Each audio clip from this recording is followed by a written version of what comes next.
Welcome back to the second workshop of the Melissa and John Gargani Academic U Series.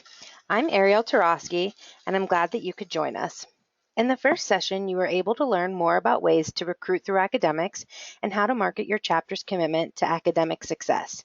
However, some of you may be thinking, yikes, we don't really do much for academics in our chapter, so I'm not quite sure what we would sell. Not to worry, because in this session, we are going to talk about how you can create a stronger academic emphasis in your chapter. So let's get right down to it. My first question is, do you even have an academic program in place? What do your academic programs entail?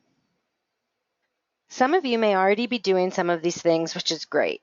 There is a distinct correlation between chapters who offer a well thought out, detailed, and intentional academic program and the academic success of their members. So what makes a good academic program? First and foremost, it needs to be something that finds the balance of reasonable expectations and still providing a level of challenge to your members. Now, in order for you to find that balance, the academic program or plan needs to be something that is made available and known to all members so that they can support it, comply with it, and provide feedback. A lot of times chapters may have an academic program that just sits in a binder that is passed down from one academic chair to the next. Maybe a member will learn about it only if they're on academic probation. Let your academic program be known to all chapter members. An academic program is well thought out, flexible, cared for, and creative. Good academic programs offer support, learning opportunities, encouragement, recognition, standards, and accountability. And finally, a good academic program is something that is always changing and always followed through.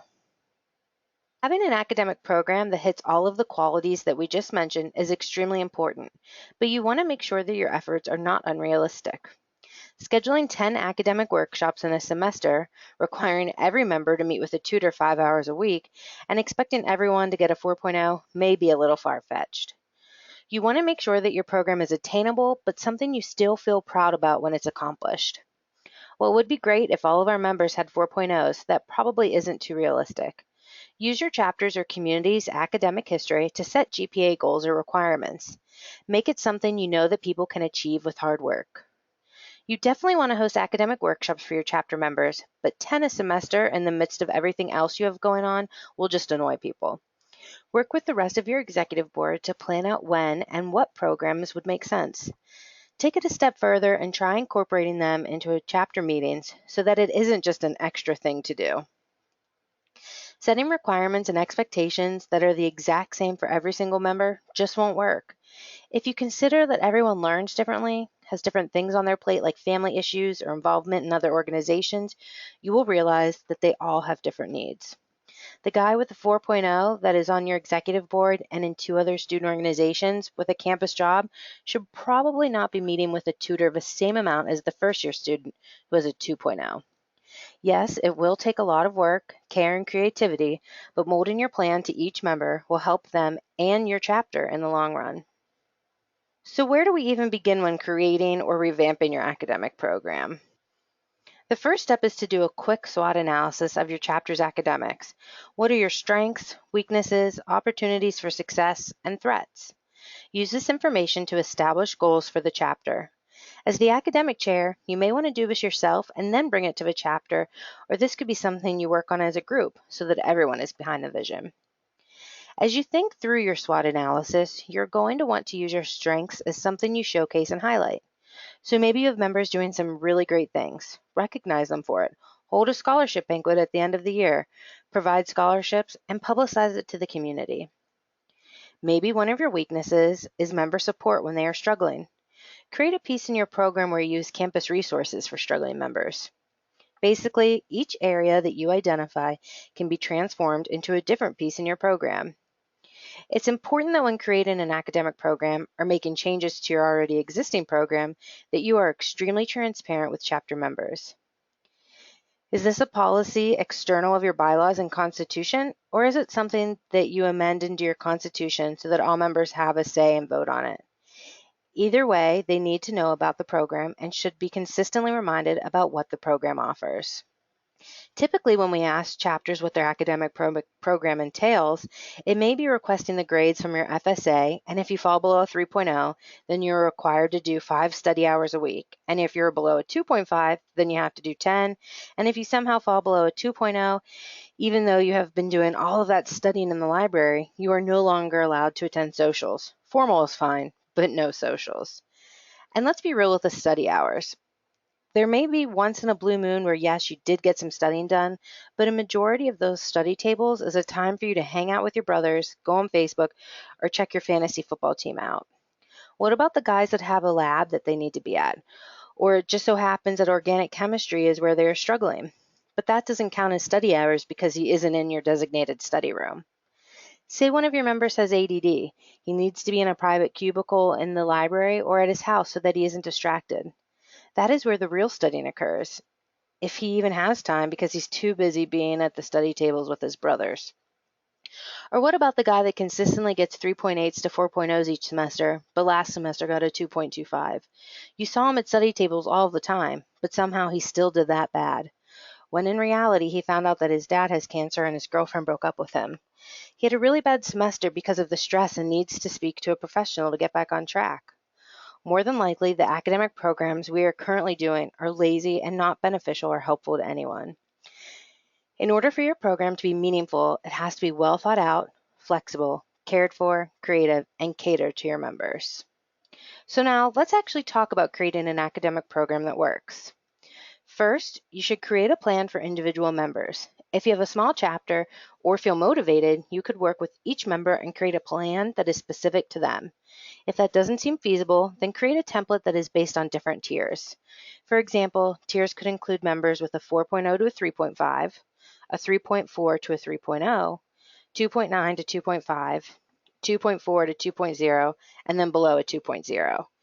Each tier receives different support, has different goals to hit, and is required to accomplish different things, like meeting with tutors, having advisors sign progress reports, attend certain workshops, loss of privileges, loss of voice or vote, GPA tracking, attending less meetings, and financial incentives. All of these things can be altered based on the tier that the person is in. Make sure you're always including the individuals with the high GPA. You need to be proactive so that they continue getting the support they need, and you also need to recognize their accomplishments. Your scholarship program should also include continuous opportunities for your members to learn and be educated. So what programs are you offering as a chapter that focus on academic and professional development? What programs are you supporting and attending that your campus provides? This is an important piece of the academic program that are sometimes forgotten about. By you providing opportunities for members to enhance their study skills, interview techniques, or so on, you are fulfilling your promise. We're going to talk about different programs you can offer your members in our last session.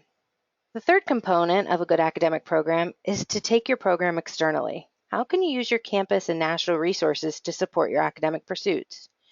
Your program should outline the partnerships you will establish and how. Do you hold a faculty reception thanking them? Do you meet with the tutoring center to get your members set up with them?